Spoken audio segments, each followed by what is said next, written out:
Student, this is your computer application class, and today we will discuss unit 1 networking.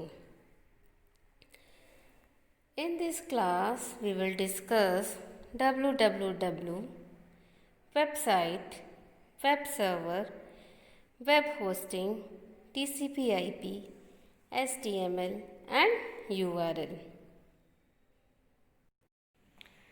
So first, what is www? www stands for World Wide Web, also known as web. It is a collection of websites or web pages stored in web server and connected to devices through the internet. Website का collection होता है www और web pages का भी collection होता है जो कि सर्वर में स्टोर रहते हैं किसके थ्रू, जब डिवाइसेस इंटरनेट के थ्रू कनेक्ट होती हैं. दीज वेबसाइट में content text, images, audio, sound, animation. इन वेबसाइट्स में क्या होता है? टेक्स्ट होता है, इमेजेस होती है, ऑडियो होता है, साउंड होता है और एनिमेशन होता है. The www with internet allows retrieval and display of website to your device. www was invented by Tim Berners-Lee in 1989. इसका इन्वेंट मिस्टर टिम बर्नर-ली ने 1989 में किया था. Internet and hypertext as available at that time. Internet भी और hypertext भी उस समय भी अवेलेबल था. But no one thought how to use the internet to link or share one document to another.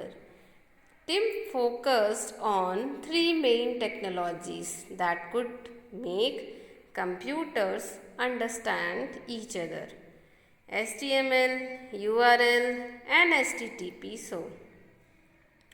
So the objective behind the invention of www was to combine recent computer technologies, data networks and hypertext into a user-friendly and effective global information system.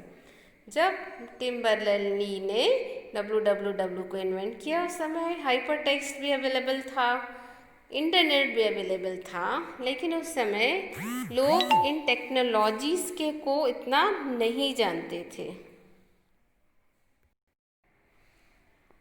अब बात करते हैं websites. Website is a collection of web pages and related content that is identified by a common domain name and publish on at least one web server. Example देखिए, google.com, youtube.com. ये क्या है? Websites हैं. All publicly accessible websites collectively constitute the world wide web. www कौन बनाते हैं? यही वो जो पब्लिकली एक्सेसिबल वेबसाइट्स होती हैं उनका कलेक्शन ही होता है www.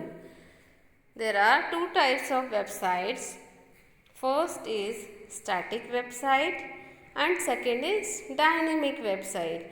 स्टैटिक वेबसाइट में यूज़र का इंटरेक्शन बिल्कुल भी नहीं होता. डायनेमिक वेबसाइट में यूज़र कम्युनिकेट कर सकते हैं. क्लियर? Web servers.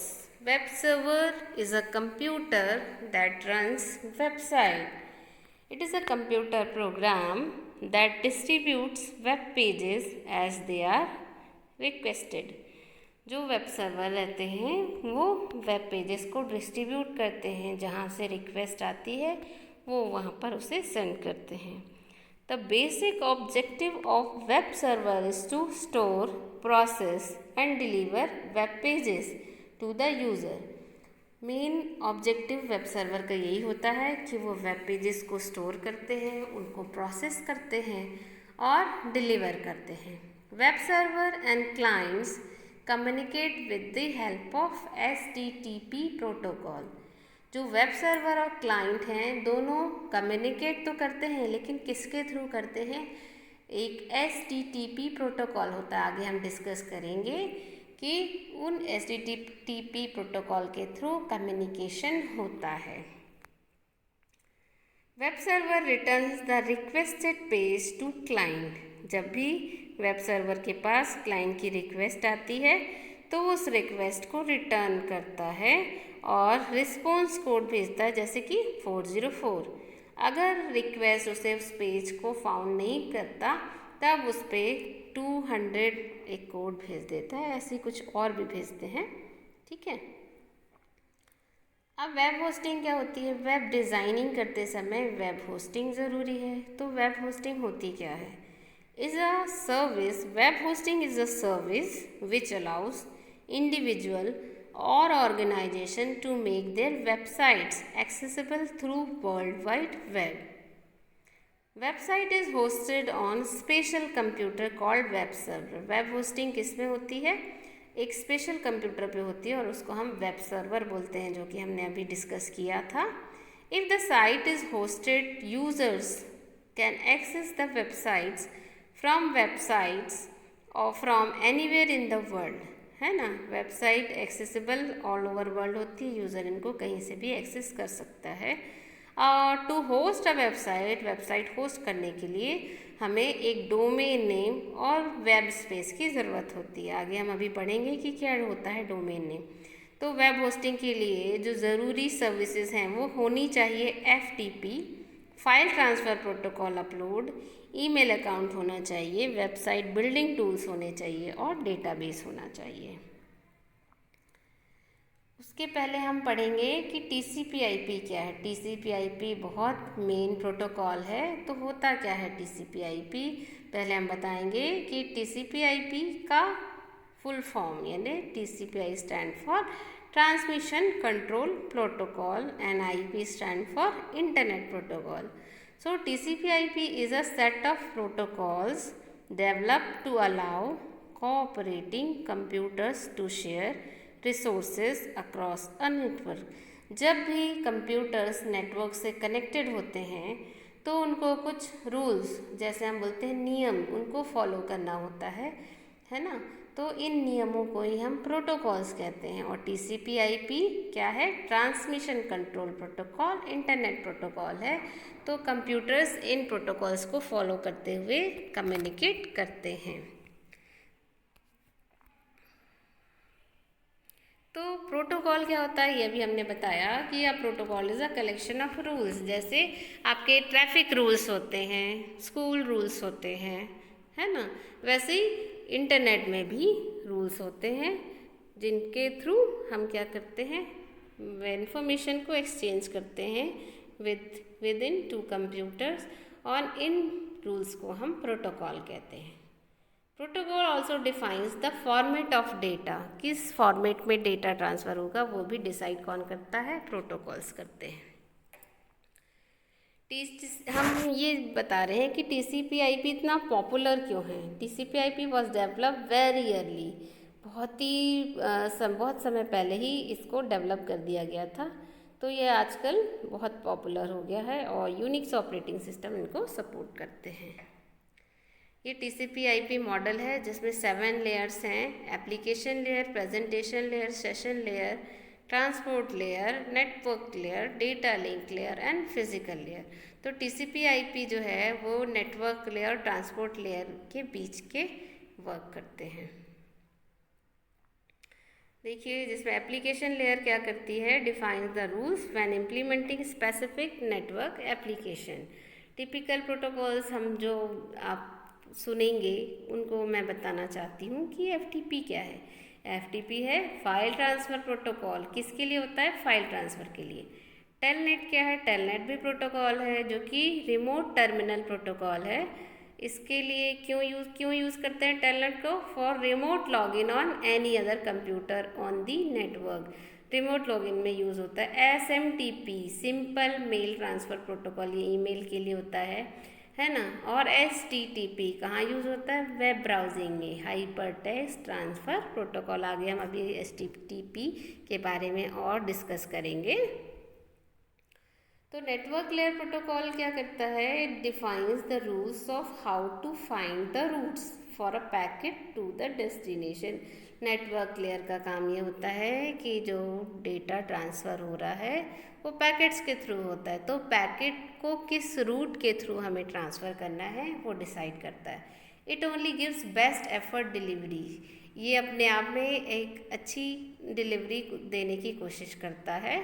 टिपिकल जो प्रोटोकॉल्स इसमें होते हैं नेटवर्क लेयर में होता है IP, internet protocol to provide packet delivery. ARP, address resolution protocol, define the procedure of network address, MAC address. और ICMP, internet control message protocol. Clear? अब TCP IP के बाद उसमें ट्रांसपोर्ट लेयर प्रोटोकॉल है। ये क्या करता है? रूल्स डिफाइन करता है किसके लिए? Dividing a chunk of data into segments.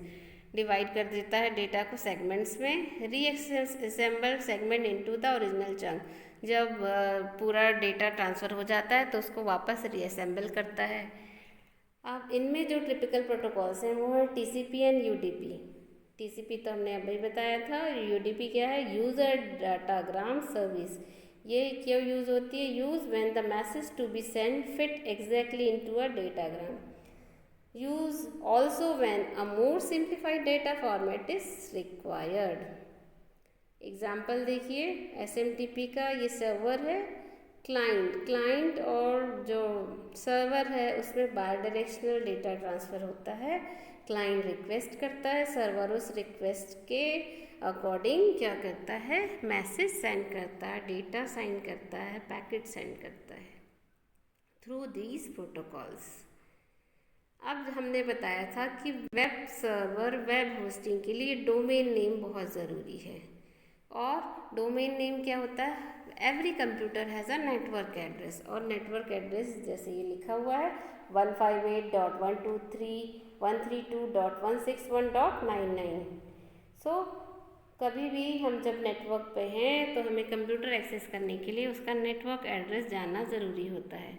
लेकिन हर कोई डोमेन नेम को, नेटवर्क नंबर को याद नहीं रख सकता। इसके लिए फिर हम उनको अल्फ़ाबेट्स में देते हैं, नेम को, नंबर को नेम में कन्वर्ट करते हैं। ये देखिए, यही वैसे ही दिया हुआ है कि कैसे सर्वर रिक्वेस्ट को फुलफ़िल करता है। एग्जाम्पल के थ्रू क्लियर हुआ है।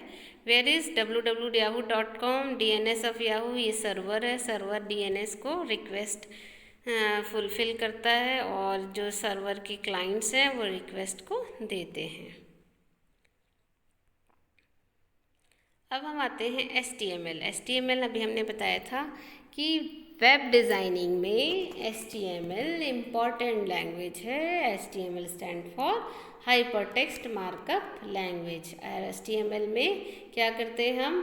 क्या करते हैं? कोडिंग करते हैं, टैग्स के थ्रू कोडिंग करते हैं। देखिए, कुछ के टैग्स दिए हुए हैं, HTML, title tag, A tag, image tag, etcetera. HTML जो है वो केस सेंसिटिव लैंग्वेज नहीं है इसलिए, और बहुत ही पॉपुलर लैंग्वेज है और वेब पेजेस में जो कोडिंग होती है उसके लिए इस्तेमाल होती है। ठीक है। डोमेन नेम पहले भी बताया था, ये देखिए, और एग्जांपल के थ्रू हम इसको बता रहे हैं कि domain name communicating with computer on internet using IP address is practically impossible as it is very difficult to remember IP address of every computer or website. So the system design the name, domain name. Clear? Domain name. तो HTML tag, A tag और आपने देखा। Next हम आते हैं domain name पे। Domain name में CBSE NIC.in जो CBSE है वो टॉप लेवल डोमेन है और उसके सब डोमेन है इन। ठीक है। कुछ जेनेरिक डोमेन नेम है जिनसे आप देख के पता चला जा सकता है कि वो किस पर्पस के लिए। जैसे .com, कमर्शियल बिजनेस में आपने देखा होगा जो वेबसाइट होती है उनमें .com लगा होता है। .edu जो एजुकेशनल इंस्टीट्यूट होते हैं उनका जो डोमेन नेम .edu होता है। .gov जो गवर्नमेंट साइट्स होती हैं उनका डोमेन नेम .gov होता है।